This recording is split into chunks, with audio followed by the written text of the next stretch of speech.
মায়ের অভিযোগের ভিত্তিতে মাদকাসক্ত ছেলে মোহাম্মদ মিরাজ মিয়াকে ১ বছরের কারাদণ্ড ও ৫০০ টাকা জরিমানা করেছেন ভ্রাম্যমাণ আদালত। গতকাল সোমবার সকালে ভ্রাম্যমাণ আদালত পরিচালনা করেন উপজেলা সহকারী কমিশনার ও নির্বাহী ম্যাজিস্ট্রেট তামারা তাসবিহা।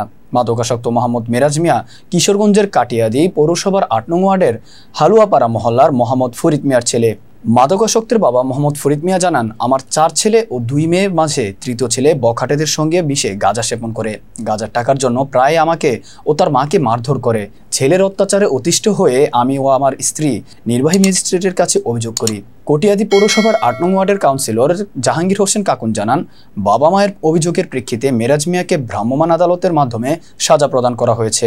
মিরাজ প্রায় মাদক সেবনের টাকার জন্য তার বাবা মাকে মারধর করত।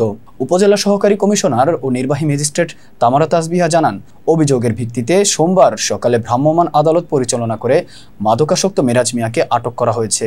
আটকের পর তাকে জিজ্ঞাসাবাদ করলে উপস্থিত জনপ্রতিনিধি ও জনগণের সামনে মাদক সেবন, বাবা ও মাকে মারধর কথা স্বীকার করেন। আইন মোতাবেক তাকে ১ বছরের কারাদণ্ড ও ৫০০ টাকা জরিমানা করা হয়েছে।